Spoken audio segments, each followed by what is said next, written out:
Thank you for having me and talking to me today. Great. Yeah, it's a little bit weird because I can hear you in person, but also through these. So I'm getting like Sarabeth in stereo. Yeah. And that's exactly what everybody wants. In stereo. My kids would love it. Yes, exactly. We're not dealing with mono here. Nope.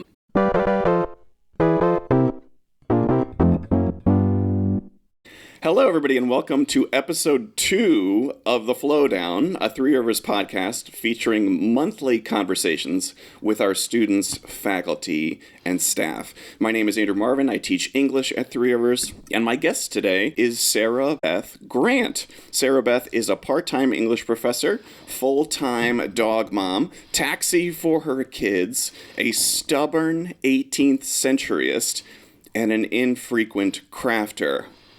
Hello, Sarabeth. Hi, Andrew. How are you today? I'm fine, thank you. How are you? I'm doing all right. Good. I'm glad we got all of that preliminary energy. So now hopefully we're a little bit more relaxed. How do you feel?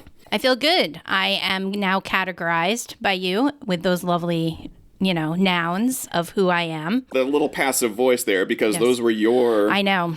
descriptions of yourself, which I specifically solicited. I know, and they cause me much distress. Oh, no. Because I'm staring at the screen trying to figure out how to describe myself. I don't like describing myself that often. And so I'm like, I have to say something witty and clever and, be interesting. I guess that's technically true. The good news is that because I am comfortable doing mild editing to this thing, if we, if I just freeze for 20 seconds to come up with what to say next, that's super easy to cut back out and nobody will know. So I think we can both try to relax. It's an interesting dynamic for me in episode 2 because now the plane is sort of off the runway, like all the infrastructure and upfront and setup has been taken care of. And so I do feel a little bit relaxed in some ways about this episode, but I don't want to be too relaxed because this episode could still be a disaster. I think that's the way we all feel on day 2 of a semester as well. We've gotten through the first day. We've handed out the syllabus. We've kind of gotten going.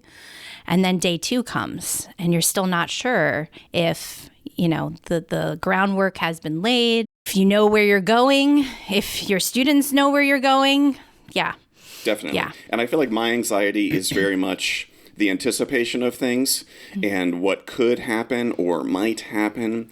And now, and this is true of class too, but now that I'm here with you, I'm like, this is great. And same thing when I get in the classroom, it's like, this is the best. Oh, absolutely. You just kind of relax and you just fall into your groove and you start doing what you do. Yes. Yes, 100%. I guess it's all living in the moment. Mm-hmm. Speaking of class, you just came from class. I did. How was class today? Class today was really good. We are talking about database searching, which I actually find very exciting because my students have the chance to discover what they're interested in, which is the reason why I love teaching composition. Students get to read articles written by other people, but that's not enough. They have to discover ideas that maybe they hadn't thought about before and learn how to engage with them. And I find that incredibly fantastic to see that transition over the semester from maybe the sense of overwhelming stress related to databases and discovering your ideas that occur now. But then by week 15 or 16, there's a fluency there. There's an excitement in writing and in discussion that wasn't there that I find so fantastic. Yeah, that's awesome. Discovering what you care about, I think, is a huge part of the writing process, but also one of the things that I love about English classes is that you can teach anything. We can teach anything. I told my students in introducing their latest essay assignment, you can write about anything. If you can make an argument about it, you don't have to go right to the obvious stuff. So in presenting or teaching databases, is that how you try to make it more interesting for them? Absolutely. I mean, I tell them all the time that their essays and their studies will be exciting if it is something that they're passionate about. And so they can write about anything that they want to, as long as it interests them. Because if it doesn't interest them, obviously their writing will suffer and they just won't enjoy the experience or discover anything new. So I think this is new for students, though. A lot of high school experience is you do this because you're being told to do do it and you have to accomplish it. So when I say the opposite, that we write because we want to write and we want to discover, I think that can be a little unnerving for students sometimes because they're not used to seeing composition in that way. Right. And there's definitely because not having to write a paper is objectively easier than having to write a paper. And so you do have to write the paper, but it doesn't have to be as painful if you take ownership over your topic and find the things that you're interested in, rather than just going right to the cliche topics that like, oh, there's so much information about X, which actually makes it more difficult to write an interesting paper. Absolutely. Yeah. What classes are you teaching for us this semester? This semester, I'm teaching English 101, composition, an in-person class, and an L-Ron class. Right. I remember this is your first L-Ron situation? Yes, it is. How's it turning out? Well, I was terrified at first, because I did not have to teach online classes during COVID. So it was my first run at it and my first time using Blackboard Collaborate. So I was a little panicky at the beginning, sent out some panicky emails and phone calls. But here we are in week 8, and I feel much better about it. It definitely requires a new pedagogy, a new way to think about teaching composition. And I find that invigorating because I'm always thinking about how I can better teach my subject and my students. And so having a new delivery method demands innovation in many ways. So I've been excited about that. It's harder to express, I think, my individual passion for the subject on the screen. When I walk into a traditional room, I'm very energetic, and I am finding it hard to deliver that in the online setting as well. But here we are, end of week 8, and I'm feeling pretty good about it so far. That's good to hear. For those that don't know, L-Ron is live, remote, online. So what that entails is teaching live into the computer where everybody logs into the virtual room at the same time, and you're teaching in real time, but you're just not face-to-face. And I did it, I think a lot of us did it several times over the course of the pandemic, and it is probably the most challenging modality that I've personally had to deal with. Because I feel like I'm the same way. I feel like my greatest strength is my classroom presence. And trying to convey that, it's good that they get my voice, and I have my camera on so they can see me, but it's still not as palpable, I guess, as when you're in the room together. I don't require my students to have their camera on for various reasons. So it's hard for me to I can't read their faces or their expressions and tailor my conversation or my behavior to those expressions, which I'm sure many have experienced with online teaching. You know, you can't respond the way that you would to those signifiers, to the body language that indicates if there's agreement or disagreement or understanding or confusion. So I have to interpret in other ways. Yes. I think the engagement, I mean, it's challenging enough face-to-face, but, you know, trying to pull it off in that environment, and I agree, I don't ask them to turn their cameras on either because they may not have control over what's going on behind them, let alone owning a webcam and that kind of thing. But trying to foster the engagement and the active learning in that format is so challenging. Have you found anything in particular, other than just being as excited as possible to see them? Is there anything in particular that you found has helped? Well, I've learned how to navigate the tools better in Blackboard. So I've become very proficient in using various color schemes when I'm showing them a document, breaking down, say, like a paragraph, and use different colors to represent different parts of the paragraph, and, develop different activities for breakout rooms. But it is very difficult to revise the way that I see active learning when you can't be physically together. It requires a whole new set of tools. And I think it's a set of tools that's going to take a while to really develop and sharpen, but one that I'm really interested in doing because I think it's worthwhile. Yeah, and I think the more modalities we teach in, they also influence the other modalities. Like, I've been teaching online for years, even before it was the thing to do. And was a very gradual process, but a lot of what I learned from teaching online in terms of clarity and, course design and structure and organization and things like that are now, consistent across all my sections, whether or not they're in person or online. You teach, right now you're doing 2 10-10s, but you've also done 10-20 for us, which we'll talk about because I know that's your jam, as it is mine. I wanted to get your take, though, because you, on my podcast forum, you introduced yourself as a part-time English professor. And I feel like just recently there's been a little bit of discussion about the word adjunct as a pejorative sort of term. Do you feel that way? Do you have a take on it? Has it never crossed your mind? It crosses my mind all the time. I do not like the term adjunct. I do think it has all of these negative connotations attached to it. I don't even like to call myself part-time either, because it makes it sound like I don't commit fully to my job or to my students. And that's just not true. I only teach a part-time load and I don't have an official full-time capacity, but I'm constantly thinking about my students, thinking about my syllabi. I devote many hours and much energy to thinking about my students and doing work even when I'm not on campus. So I think that we really need a different designation for the type of individual that I am. But I also recognize that I am different than many part-timers. Many part-timers have a second full-time job or part-time job in the field that they are involved in. I do not. So when I don't teach, I write and I research and I publish, which is an anomaly. I know, but it doesn't help when I say, oh, well, I work part-time, because I don't. I do a lot on my own.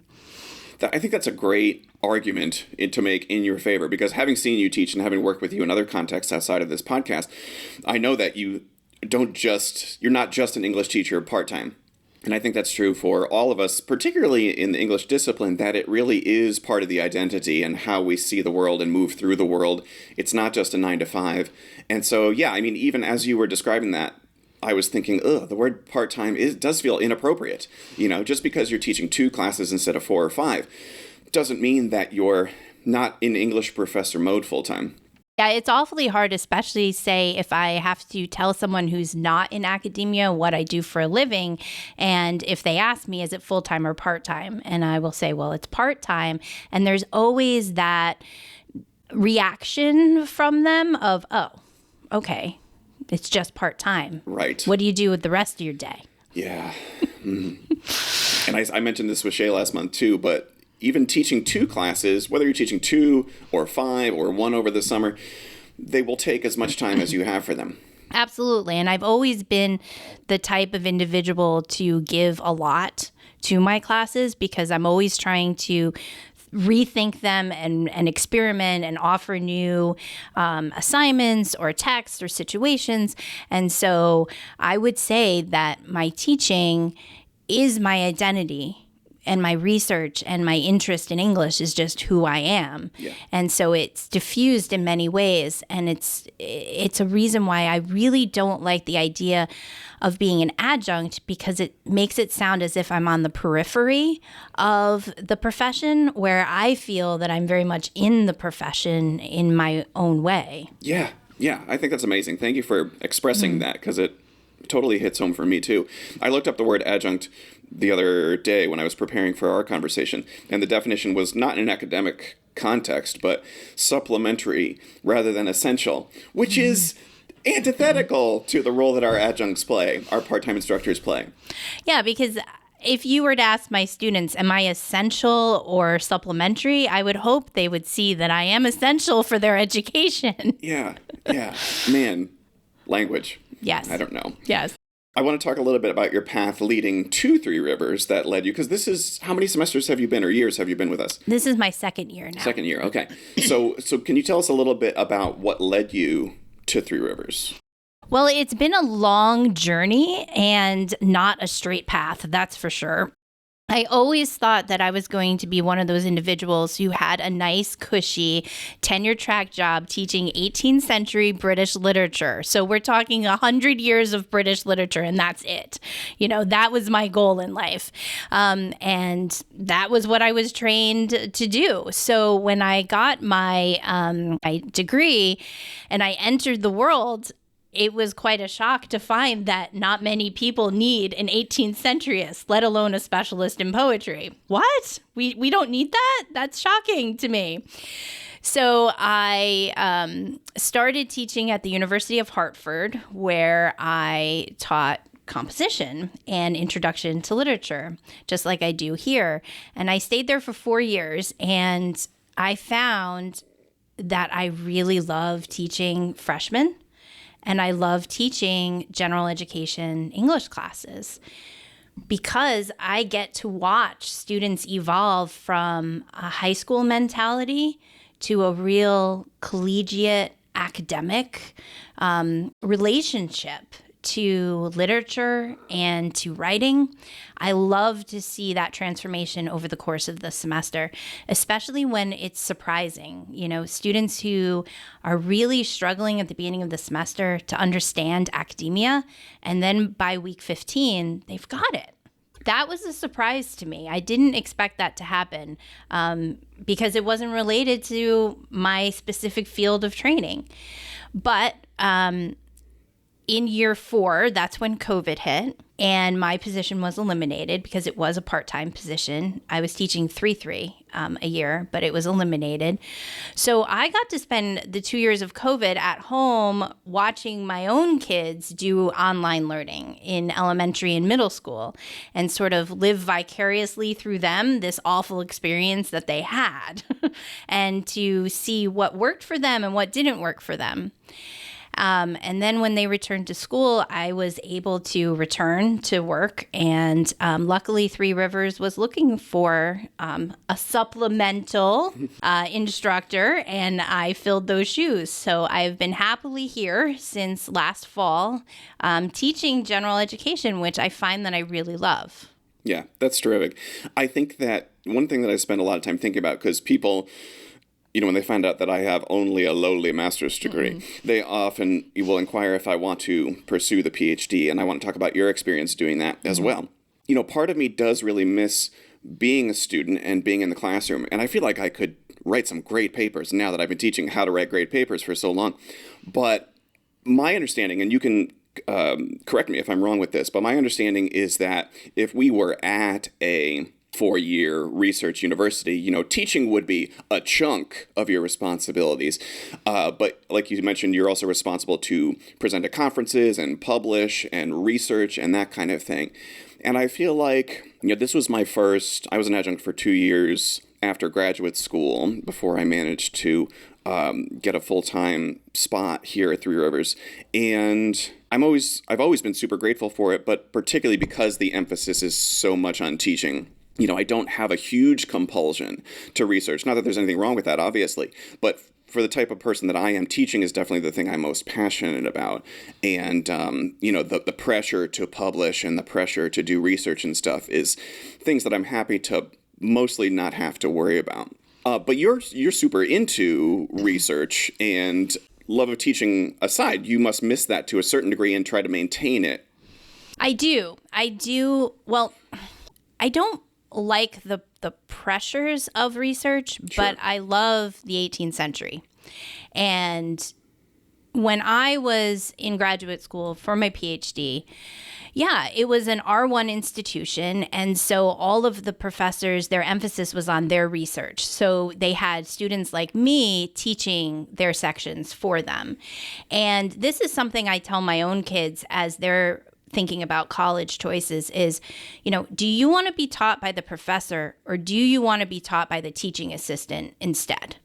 Because it makes a difference. Do you want to have access directly to the professor during office hours, or do you want to have to schedule, say, weeks in advance to meet with a professor that you may not know well at all, because they are so sought out that you have to schedule this, 3 weeks in advance in order to see them. And they may not even know who you are because they only teach you intermittently. That is certainly what I experienced as a teaching assistant. And I found that I liked teaching so much, and I liked forming relationships with students so much. But I always assumed I would have to put that on the back burner because I assumed I'd be getting an 18th century job. So the fact that that hasn't happened has actually been very beneficial to me because it's allowed me to develop my teaching skills. And I do love my field, and it's why I continue to try to publish and research in my field. But I can do it because I'm part-time, because I only have the 2 classes to teach, and I don't have responsibilities on campus, so I can spend my extra time doing research and scholarly pursuits. But I also think that regardless of that, it makes me a better teacher because I can explain to my students the process of peer review from like a very personal perspective. I can tell them my own agonizing stories of defeat and misery trying to get something published. And hopefully it can ease their burden a bit to know that it is a really hard process. I haven't published a lot. I'm certainly a slow writer, but I think it's because I have chosen to spend more time thinking about my teaching and my teaching methods than devote 100% of my time to scholarship. And I think that's why I actually wouldn't be good at a research institution, because I like to think more about teaching than I do the scholarship.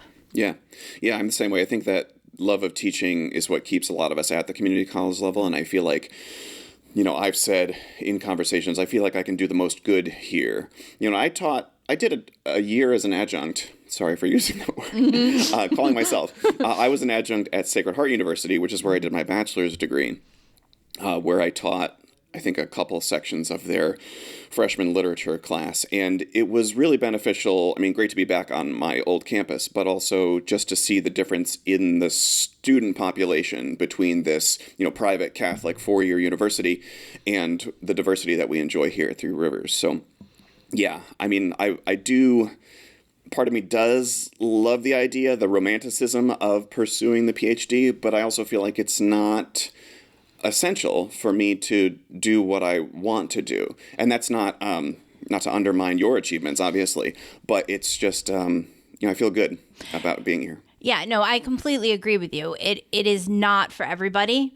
And honestly, if I had, I think, better guidance in my past, I might not have chosen to go for it. But I loved being a student so much. It just made sense to me to just continue forward because I didn't realize there were other options out there at the time. But going back to what you're saying about the different student body populations, I do have to say that being an adjunct is sometimes beneficial if you have to work at more than one location because you get a glimpse of different student body populations. And I have. I mean, I worked at University of Hartford, but I also taught at Stonehill College in Easton, Mass, and at Brandeis University, where I got my doctorate, and at University of Rhode Island. And all of those campuses have very different students. And so it has shaped my teaching methods and my pedagogy in many ways. So I guess that could be sort of a side benefit of trying to cobble together a career as an adjunct. Yeah, absolutely. One of the things that you mentioned about relating to students in terms of peer review, because I say it all the time, peer review is one of the most difficult things that we need to do in this class. I really believe in it, and I think you do too. But I love that idea of saying, you think asking your classmate to find your thesis is stressful. Try competing to get your article that you've worked on for months published in this professional publication. I wanted to sort of tie that into, again, relating to students through your academic work, because my understanding is that, my master's thesis, which was on Middle English lyric poetry, it was very cool, very useful to me on a daily basis, was basically the equivalent of writing a chapter of a book. It's about 70, 75 pages, right? And from what I understand, doing a doctoral dissertation is basically writing a book. And I know you have written a book as well, which I want to talk about. But was your dissertation the book, or was that a stepping stone to the book, or what is the dynamic there? Well, the dissertation is in many ways, like you describe, multiple chapters of a master's thesis. Each one of my chapters focused on one particular author and one particular text that they had written, all under an umbrella thesis. But what I was missing from that my book has, is a larger scope in terms of why these authors and texts are so important. Why did I choose these rather than any of the others that had been published in the period? And I was able, between writing my dissertation and publishing the book, to really solidify more carefully the larger conversation that my ideas were a part of, because I was very focused in the dissertation on just these texts and what these texts are doing, the close reading, rhetorical analysis kind of stuff that I love. But when you write the book, you have to step back from it and make it a little bit more general, a little more broader, because the publisher wants to sell your book. So it has to appeal to a wide range of audiences. And so you sort of have to sell it in a larger way as well. So that too is helpful in my classroom when I'm trying to get my students to see that a thesis has to be part of a larger question or topic or conversation. I know this because I didn't do it originally, and I had to do it to reach my goal in the end. So, yeah, that's so cool. I spend a lot of time talking about really all we're doing in these English classes is learning how to participate in a conversation. So that's a great connection. I wanted to ask you, again, to make this relevant for the students that may or may not be listening. Writing an English paper is stressful, especially if you're not a writer, or even if you are a writer, because writing only gets more difficult the better, quote unquote, that you get at it. Writing an English paper is stressful, but writing a book seems just like an insurmountable task. How does one write a book, and how do you feel like you use that to relate to your students in terms of how to deal with mentally tackling a big project that seems impossible? It does seem impossible sometimes. It really does. Yep. Especially when you have all of these other competing pressures on you, whether that be family or other work obligations or, your dogs, maybe. It can be really overwhelming. And I think that the key is to remember that it's okay if it's overwhelming. For me, publishing the book, I didn't have to do it by a certain deadline because I'm not in a tenure track program. So I knew that I could breathe a little bit if I needed to. But what really got me through the process was knowing just how important it was to me. I had been working on these authors and these texts for years and years. It took me... The main author of my book is Alexander Pope, who is an 18th century poet. And I was first introduced to his poetry as an undergraduate when I was a student at University of Hartford. I still remember the class. I still remember the moment when I was assigned his poem. And then all those years later, it took me way too long to get a book published. But I always remembered where it started from, where my passion started from, and that my belief that I had something to say that was important enough that I had to complete the project, that I was offering a thought that should be shared, that was important in some way. And so when my students are writing their research papers, I try to remind them that writing is purposeful and it's driven by our need to accomplish something, that we want something to happen with the conversation, whether it's change or new legislation or, new movements. We want something to happen. And so remembering that action can occur because of our writing is really important. And it's what drove me to keep going. Yeah, definitely. What I love about what you just said, though, is, first of all, it reminds me of what we said at the beginning about finding out what you care about. But also, I try to bring this into the classroom when we talk about vulnerabilities and procrastination and things and what prevents us from getting things done. And I try to remind myself that procrastination is often the result of forgetting momentarily who you want to be and where you want to go, because every moment, every step, right, gets you closer or farther away from where you want to be and who you want to be. And so in the moment, it's really easy to succumb to pain in the butt English paper. I'd rather just look at TikTok. But, you have to say, if I choose to just work on this for 20 minutes, it's going to get you a little bit closer to where you ultimately want to be. And so I think having that perspective is really important for students. Well, writing for me is also a way to combat isolation that can often occur as an adjunct. I'm very much on the periphery of 18th century studies because I don't engage with other scholars in the field unless I go to conferences voluntarily, right? Or unless I read their work. But they aren't walking around campus, right, where I meet up with them. And I'm not on campus enough to really forge great relationships with a lot of other instructors. So being an adjunct is very lonely, which everyone acknowledges, but it's lonely. And so I think when I was writing my book, part of it was to combat that loneliness, to feel like I was adding to the conversation and leaving my mark and expressing my voice in this great, huge database of scholarship and books and just academic noise that's out there. But I felt like I was saying something, and that was important to me. Yeah. I feel like academic life does kind of have an inherent loneliness, especially for the part-time instructor who's traveling from campus to campus, which is why, but even for full-timers, I feel like, especially at this point in the semester, we're recording this midterm week and everything is the intensity is just relentless, it feels like. And that's why, I've always enjoyed our conversations just talking about how to teach, doing classroom stuff in the English 1010 classroom, because I think it's really easy for everybody as the semester goes on to just be head down, grinding it out. And it's nice to talk shop once in a while, which is why I wanted to have you on. Well, thank you. I love to talk shop anytime. Yes.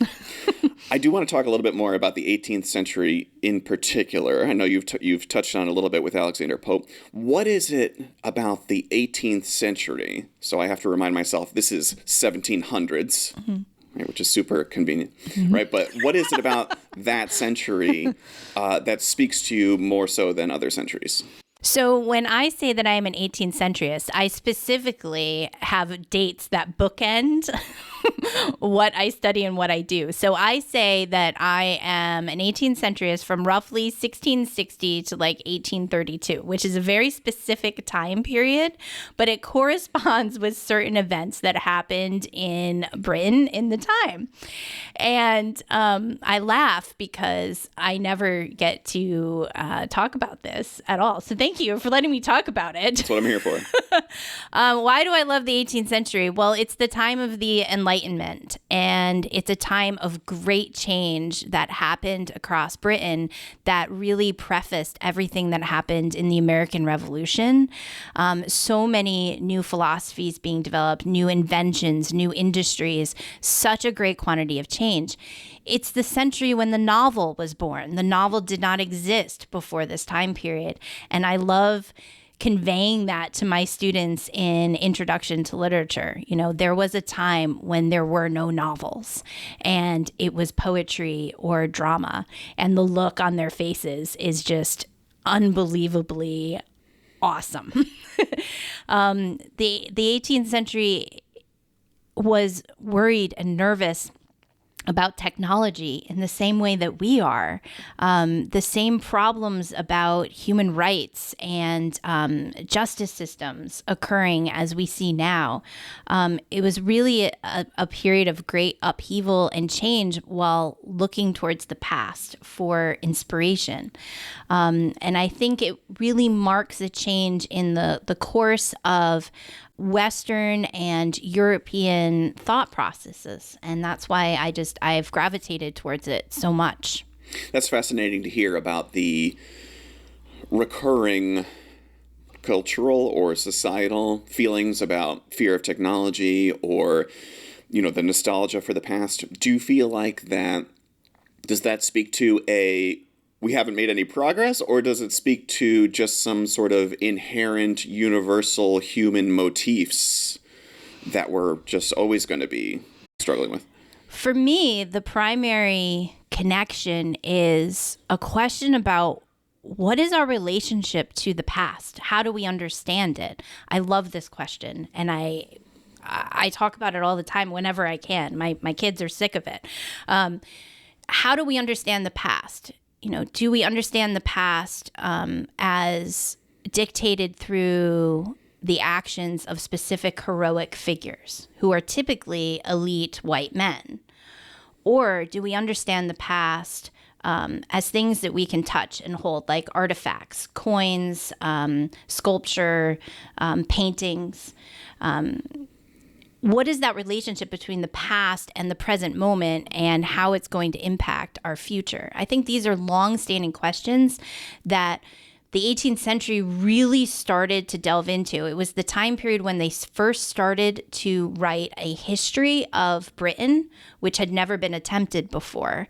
And it was the time when America is starting to ask questions about themselves and their relationship to the past. And it's questions we ask even today. In my book, I especially think about the role of commemoration, large-scale monuments, for instance. In the past decade, this has become a really contentious issue around the United States. How do we handle monuments to individuals that don't represent our beliefs? Do we keep them? Do we tear them down? And that's a question of our relationship with the past and who we want to remember and how we want to remember them. So for me, nation building and national identity is all wrapped into that relationship that we have with time and the past and who and what we remember in our historical documents. Yeah, very cool. It just reminds me of a thread that I saw on Mastodon, which is like a nerd Twitter. But it was like a short history of a generation of wimps. That's sort of a common refrain right now, that we're raising a generation of wimps. The humor is that it's just a series of tweets with excerpted, screenshotted passages of people using the phrase, we're raising a generation of wimps from 2023, and then 2008, and then 1994, and then 1967, and then 1892, and then 1778. It's just, I don't know, there's just always again, I think of nostalgia in terms of that longing for the past where things seemed simpler or more idyllic or, things were better back then. But I don't know. We're always trying to do our best. We are. And you can never pinpoint when that moment of that golden age really was, because every generation will say that it was in the past. Well, how far back do we go? That's why in my literature classes, I love to teach the pastoral, because the pastoral is such an idyllic mode, all about a golden age. But can there ever be a golden age? Where does it start? How do we identify it? Yeah, it's a recurring problem, and it's fascinating to think about. For sure. In recent years, I've been trying to read more of the great works. You and I have talked about this a little bit. And there is, you mentioned the dawn of the novel in this period that you love. And there is like a mystique just around the phrase, the novel or a novel. What do you think? I wasn't planning to ask this, but what do you think that is? What is it about a novel that for some of us, feels like so mysterious or powerful or magical? Or maybe you don't feel that way about them. Oh, I would not be a good English, whatever. I did not feel that way about books. Novels, I think it's the depth of connection we feel to the characters, the psychological and emotional backstories that they offer, that other genres do not. The level of detail and the way that their expansive length can really allow the prose style to replicate the dilemmas that go on in the characters' lives. They offer us these little miniature worlds that we can step into and be a part of, and then we step away, change somehow, taking something from that experience. No matter how many times I read Pride and Prejudice, let's say, I always leave that world feeling something new or discovering something new that I hadn't seen before. I think that's a gift that novels offer us all the time. Yes, I completely connect with that. I'm a pretty big Harold Bloom fan, which is kind of funny because my American Lit professor in college met Harold Bloom, who's a late literary critic and taught at Yale for many, many years until he died. But my American Lit professor described him as a pompous blowhard, which I can see how you would apply that to Professor Bloom. Mm-hmm. But I find him just fascinating as a person, even though you might not agree with everything that he says. But I love watching his appearances on Charlie Rose and stuff. And he really instilled in me something that I still think about, which is we read because we cannot know enough people. Which is just, I think about that all the time, and I try to impart it to the students all the time, that similar to going to college itself, you go or you read because it's impossible to get to know as many people as we would like to get to know. And so the value, I think, of the novel is, like you said, that opportunity to spend many pages with these characters and their world and their challenges and struggles. And even though reading and writing are solitary acts, it does help us to feel less alone, I think, because we see ourselves in the characters that we read. Absolutely. I mean, we get to experience situations that maybe practically we would never experience in our lives, giving us insights that we never would have had. And it definitely forms those connections. I tell my students all the time that reading and writing does not occur in isolation. Even if we are alone when we're doing it, we're connecting with ideas and with people and with scenarios all the time. Absolutely. Yeah, I love that. You mentioned Pride and Prejudice, and I know you and I, again, have talked about this off air a little bit. Maybe this is two questions in one. I wanted to talk to you a little bit about Jane Austen, because Jane Austen is one of the authors still on my list of things to get to before I die. But I was going to ask, and I don't know if Austen is your answer to this, but I was going to say perhaps first, if somebody in 2023 who is not an academic and wanted to get into the 18th century, because Sarabeth says it's great, is there a way in that you might recommend? I think Austen is the way in. Even if it's not through her novels, even if it's one of the many adaptations in film of her books, she just gives an incredible sense of what daily life was like for a particular class of individuals. But you get a sense of the routines and the restrictions and whatever limited opportunities that there might have been for both men and women in the period. I think she is funny and she is sarcastic. She's very critical, but she offers amazing insight into human psychology, even before psychology was an official discipline. Questions about mental health and emotional health all come from Austen and her interactions among her characters. She does not provide a lot of description in detail in her prose, and so it's driven by conversation, and it's fantastic to see the personalities of the characters come through these conversations. So I would would recommend her and Pride and Prejudice specifically as a first encounter with the 18th century. Of course, she's at the very end of the 18th century, but she is still, in terms of like fashion and manners, still very much a part of the period. Very cool. Speaking of her prose, this might be worth mentioning because, you think 18th century, which means the 1700s-ish. Is the prose... I know what Middle English is like, and I know that Old English is basically a foreign language, right? I know that Middle English is a little bit more readable, but even, Elizabethan English for students feels like a foreign language sometimes. How would you describe, like, that sounds nice, but I'm not going to be able to understand it?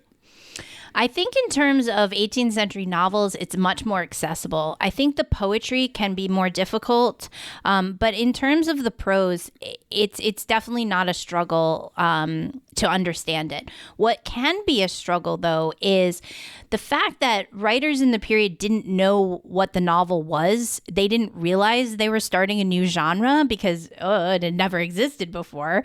So they're writing these new forms of writing without knowing that they're starting a whole new branch of literature. So some of their creations are really strange to see. Some of the earliest novels do weird things that we wouldn't even consider part of novels. They don't have chapter breaks, for instance, or they'll include weird font styles and choices, or they might have chapter breaks, but each chapter will be prefaced by this huge overview of what you're going to encounter in the chapter. It's very strange what they do.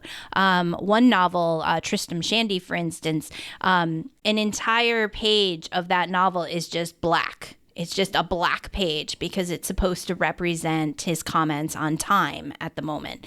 So they do very strange things, which are fascinating, but that could be the area where you feel a little uncomfortable because you're like, that's not a novel. Where are my chapters? Where are my characters? They may not have the things we assume a novel to have because they were just starting out. Yeah, that's fascinating. The idea that there's still room to innovate, but you think of like, a novel, that's just a book that tells a long story instead of a short story. But yeah, there is so much room for experimentation. And it reminds me what you were talking about the overview of what you're going to encounter. Cormac McCarthy does that in Blood Meridian. The beginning of each chapter has just a series of phrases about what's going to happen, which is just an interesting choice to think about, why was that choice made? But yeah, there is room for innovation, and it's not just chapters 1 through 50 or something. Yeah, by the time you get to Austen, it pretty much looks like the novel we have today. But if we understand that the novel didn't just appear this way, we can understand why modern authors might play around with the form and might keep playing around with the form because it's a form that historically has been innovative. And so why stop now? Yeah. In the few years that I've been trying to read more of the great books, little by little, never going to get to all of them, but I started it with Moby Dick, which I think is 19th century. And I've been reading some Dostoevsky this year. And it is really experimental. It's not just plot-driven sort of stuff. Here's a whole chapter about different types of whales and stuff. It's not just, I got on a boat and things like that.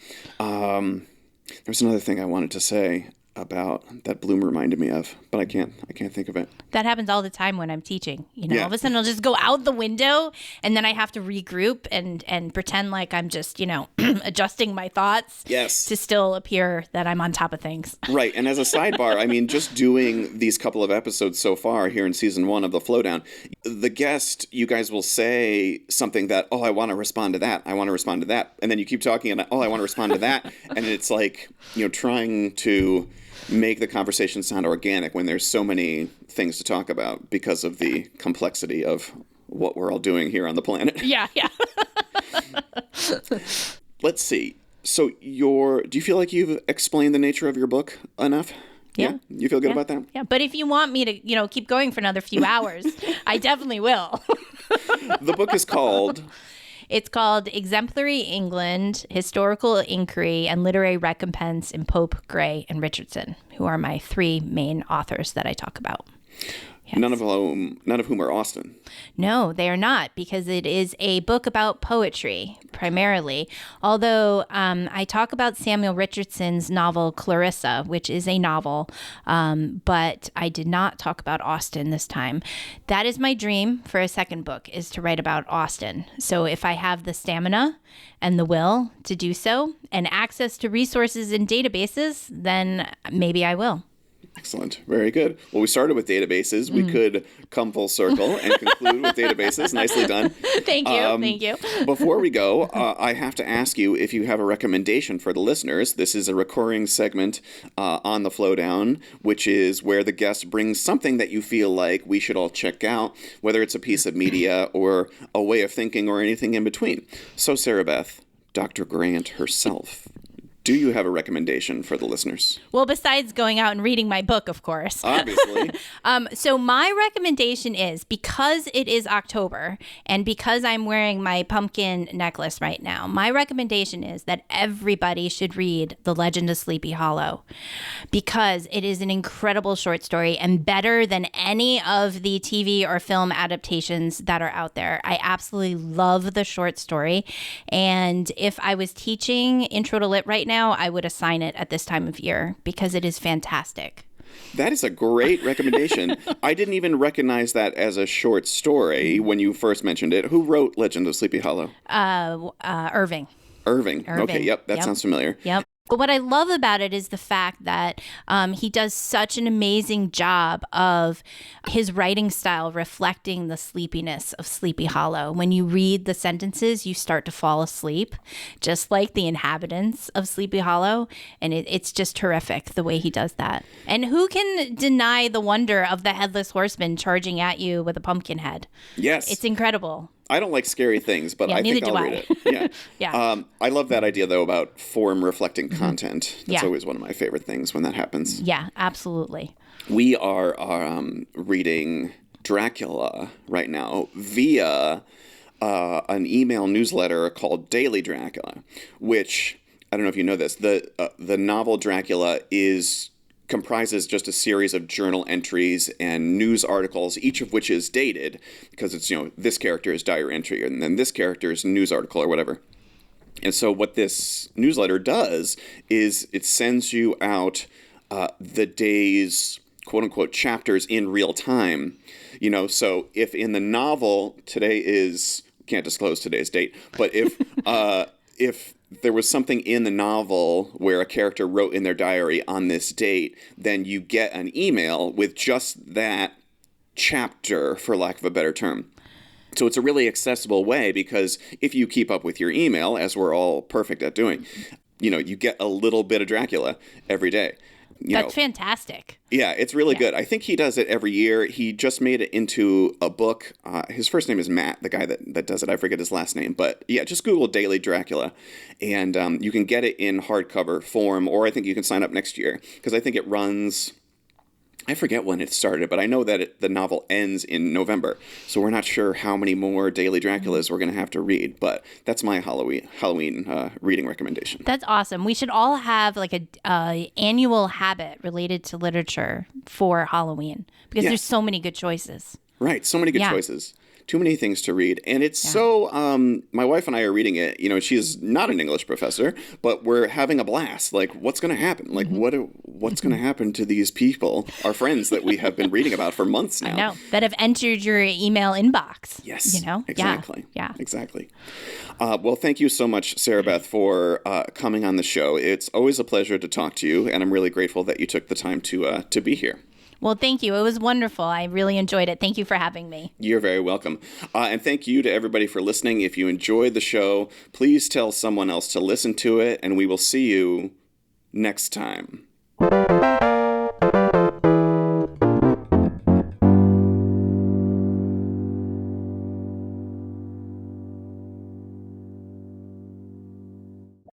going to pause here. I'm going to say maybe move the mic just slightly toward me a little bit. Yeah, it seems a little bit off center. You sound great in the mic, in the headphones. I'm just paranoid. That's okay. We all are. Now I have to leave that in.